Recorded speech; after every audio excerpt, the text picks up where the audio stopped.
It's as if I planned it. After talking all of yesterday's episode about the Cardinals' clog at the catching position, the Cardinals have a little bit of news about Ranrod potentially playing other positions. We'll talk about that, as well as the dominance from Kyle Leahy, the Mason Wynn game recapping today's game, and our potential downfall in the second half of the season. Thank you for tuning in to the St. Louis Cardinals Daily Podcast. My name is Andrew Teuscher, and what a game by Mason Wynn. First and foremost, the guy who has been struggling hitting in a lot of the first half has, in the second half of the season, picked it up just a little bit and has had stretches where he's consistently contributing to the team in a way that he just wasn't for parts of the season. We're deeming this the Mason Wynn game because as far as Mason Wynn offense goes, this is probably about as good as it's going to get. I don't know if he has multi-home run potential in his bat. I think technically he could run into one. He's got some sort of pop in that bat. But Mason Wynn records 3 extra base hits in this one, 2 doubles, a home run, and then an RBI and 2 runs scored to go with that. Mason Wynn able to be the offense for the Cardinals in a day where we only have 7 total hits. He had 3 of them, and the Cardinals are able to get a win because of it. Now, Mason Wynn still... I'm looking at him, and I feel like I keep anecdotally seeing a lot of good performances and a lot of consistent hits. He's been quite clutch for the Cardinals, but the season stats still aren't quite adding up to something great, and that's fine. He's batting .241, and he's got a .646 OPS. If Mason Wynn is a guy who is always low slug but can get that batting average closer to 260, 270, playing that level of defense will be phenomenal. I wonder if he can get up to being a 700 OPS guy. Don't know. I hope so. He's still relatively young. We see guys peak different parts of the years, and it looks like he could be a guy who peaks at the perfect time for the Cardinals to make a run. If we end up extending him, we'll have to see where that lands.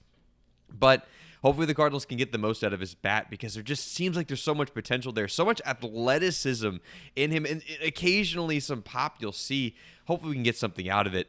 Luckily, the Cardinals are able to get enough out of him in this game, along with really getting as much as they possibly could out of the 7 hits that they get. And 7 hits isn't an incredibly small amount. It's nothing to be overly concerned about. It's usually enough to get you a win here and there, but that's especially true whenever you have 7 hits and 5 of those hits are extra base hits. It's excellent to see the pop staying in the Cardinals' bats, which was the issue when they went through that scoring lull there through a lot of July. They had 4 doubles today, 2 of those coming from Mason Wynn, and a home run. Alec Burleson and Fermin also with doubles. And the Cardinals able to get runs because of that. Mason Wynn home run in the 5th is where 1 run comes from. Jose Fermin double in the 7th is another. And Joshua Baez has a sac fly in the 8th inning in order to give the Cardinals the 3 runs. And really they only needed 1 run because they're able to shut out the Cincinnati Reds, thanks in large part due to the Cardinals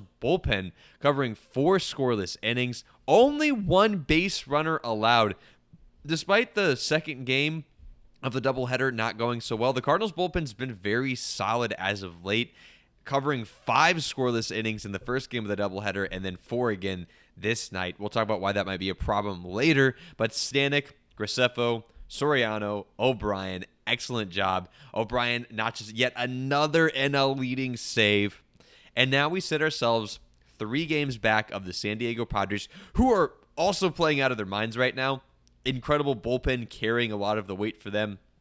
They are 8-2 in their last 10. But the Cardinals, they're at 65-62, which it felt like we've just been, and quite literally 3 games back forever, even though we keep gaining games on the 500 mark. Doesn't matter. Padres stay hot. What does matter is that Kyle Leahy stays hot for the Cardinals in this one. He goes 5 innings, 3 hits, 0 walks, 0 earned runs, 6 strikeouts. Very solid work for him. The year he just vanishes, the walk concerns that were here and there. He's a guy who doesn't have the most overpowering stuff, and last year he had a walk rate that just didn't make that level of pitching and level of stuff possible to play with success, at least in a starting role. He was able to get away with it in the bullpen, had around a 50th percentile walk rate now, and now it's gone, it dropped about 1%. He has his walk rate, which is excellent, going to a starter and walking far less people. He's got a 3.24 ERA right now. 3.24, which I don't think he quite qualifies with the amount of innings pitched because he pitches too few, but that's still an incredible mark for Kyle Leahy to be at. I certainly would have guessed he'd been there. He's now gone 10 straight starts, giving up 2 earned runs or fewer. How does he do it? And of course, as they mentioned on the broadcast a lot, not with anything overpowering, but with a lot of diversity, a lot like Michael McGreevy. He throws 6 pitches 13% or more of the time, 4-seam fastball 27%, slider 16%, curve 16%, changeup 14%, sweeper 13%, and sinker 13%. Just mix it up. You have the right combination of each pitch to throw against each side of the plate to make sure that you can be in the game long enough, which that's usually the issue with guys going into the bullpen, is they don't have enough pitches to get out both sides of the plate, or they just have one pitch that they throw really well that works for both sides. He's just got a whole repertoire, and all of those pitches are at least decent. Honestly, the fastball is by far the worst part, but you're able to get some swing and miss on it when you're pairing it up well with the slider, curve, changeup, sweeper. My question is, what's the ceiling for this guy? And you guys let me know in the comment section below. Of course you will. I know you guys always do. By the way, don't forget to hit the like button as well. I really appreciate you guys tuning in and listening. Hitting the like button and subscribing is the best way you can let the algorithm gods know that you enjoy watching, that others should join as well. But in the comment section as well, let me know, what do you think his ceiling is? I mean, it's been dominant for the last month plus. Been one of the best pitchers in baseball the last month plus, but regression is on its way. The underlying numbers do not say that Kyle Leahy should be this good. I don't think he's a complete bum. I don't think he's going to be the next Miles Michaelis and fall off a cliff here very soon. I don't think that at all.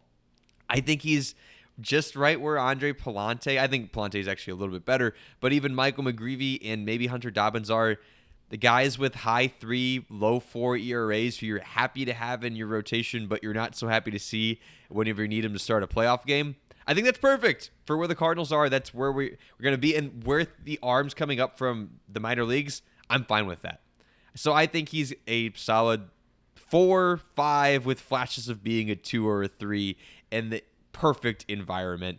I mean, I think 2 might even be too high of a spot for him. But you guys let me know what you guys think of Kyle Leahy. I've enjoyed watching him. Been much better than I was a Kyle Leahy hater. Hand up, 100%. Anyone listening in spring training, I was talking mad stuff on Kyle Leahy. Glad to see him being able to perform, and glad to see Kalshi still partnering with our page. Kalshi, of course, is a sponsor of today's episode. On Kalshi, you can trade every single game, every single opportunity. Of course, we're investing in JJ Weatherholt Rookie of the Year, as he is just outdoing Sal Stewart in the Reds in the moment right now in this series. And if that's not your thing, you don't want to put any sort of trades on the Cardinals, go invest in who's going to win the World Series or whatever you can think of. Are aliens real? What's Trump going to say in his next speech? What are interest rates or gas prices going to be? Or the top streaming show or this or that in the news? Whatever you can think of, you can probably put a trade in on Kalshi, because on Kalshi, you're trading against peers in a live market. There is no house, and as probability changes, you can buy in and out of your position. Tripled my money on the Cardinals to make the playoffs because of that. For a limited time, download the Kalshi app. Use code FanArchBaseball to get $10 free when you trade 10. KALSHI. Kalshi. Trade on anything. So, on one hand, great stuff, Kyle Leahy. Glad to see it. Awesome. Quinn Matthews, great stuff. Great strikeouts, even though it's a short amount of innings. Cool to see that stuff. That's going to become a problem for the St. Louis Cardinals, is the amount of innings not being covered and the bullpen having to face it. Go back all the way to the beginning of the season when everyone was talking about how horrible this bullpen was, and it was bad. Don't get me wrong. Matt Swanson was still in that bullpen. But this was the issue being paired with it, was the starters like Kyle Leahy wasn't quite breaking out yet. Andre Palante wasn't at his best. Basically, everyone outside Michael McGreevy was a problem. That included Dustin May at the time. They weren't able to cover innings, so the guys who were actually good were getting stretched way too far. They couldn't pitch often enough. You didn't have innings coverage, and you had to play these guys more innings than they should have and more matchups than they should have.